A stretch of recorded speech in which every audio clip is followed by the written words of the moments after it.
Estas son las 5 conclusiones de las elecciones al Parlamento Europeo. Se están anunciando los resultados de las elecciones al Parlamento Europeo, uno de los mayores ejercicios democráticos del mundo. Y de la votación de varios días de duración ya han emergido algunas narrativas claras. Partidos de extrema derecha de todo el continente obtuvieron buenos resultados, pero su ímpetu no hizo que se hundiera el centro, como muchos habían predicho. En cambio, los grupos liberales y verdes perdieron escaños y relevancia en el Parlamento Europeo. Mientras tanto, la política interna se vio alterada en algunos países, como Francia, donde se anunciaron nuevas elecciones. Primera conclusión.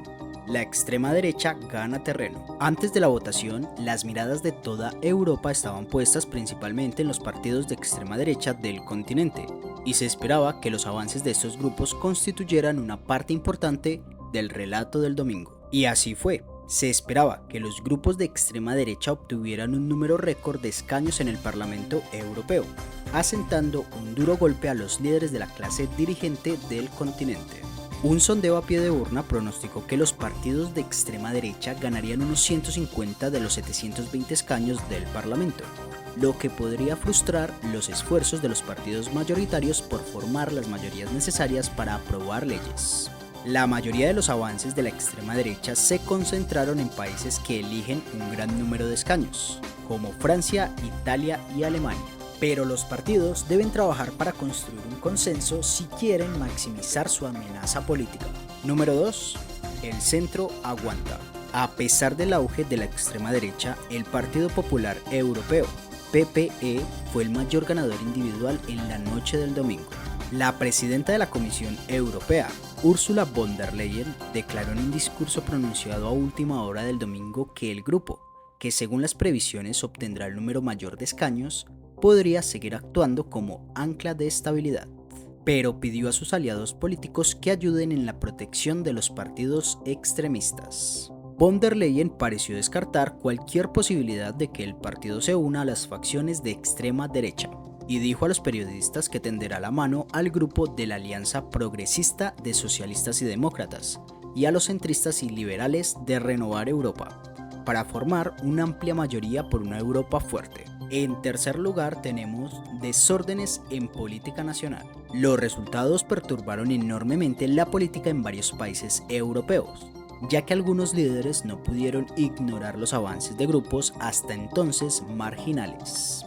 El presidente de Francia, Emmanuel Macron, convocó unas sorprendentes elecciones anticipadas el domingo, después de que su partido fuera derrotado por la ultraderechista agrupación nacional RN de Marine Le Pen. En cuarto lugar, buenas noches para Meloni y Tusk.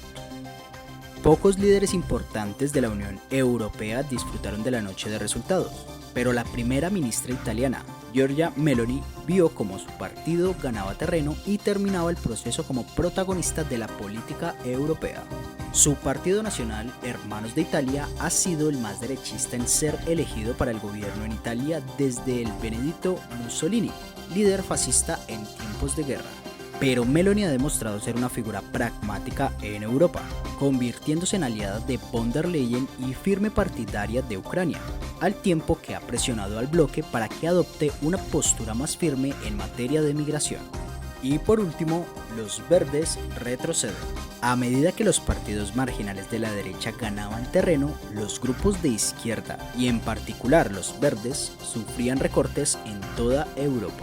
Los primeros resultados mostraron que el apoyo a los verdes en Francia y Alemania sufrió caída de escaños especialmente importantes. El grupo insistió en que trabajaría para que el nuevo parlamento diera prioridad a la lucha contra el cambio climático, pero su posición ha quedado muy mermada y está por verse hasta qué punto los líderes europeos necesitarán contar con su apoyo. La Comisión Europea anunció en febrero uno de los objetivos más ambiciosos del mundo para reducir drásticamente la contaminación que calienta el planeta, pero se enfrenta a la oposición de las zonas rurales de todo el continente, con sindicatos de agricultores que afirman que los planes representan una amenaza para sus medios de vida.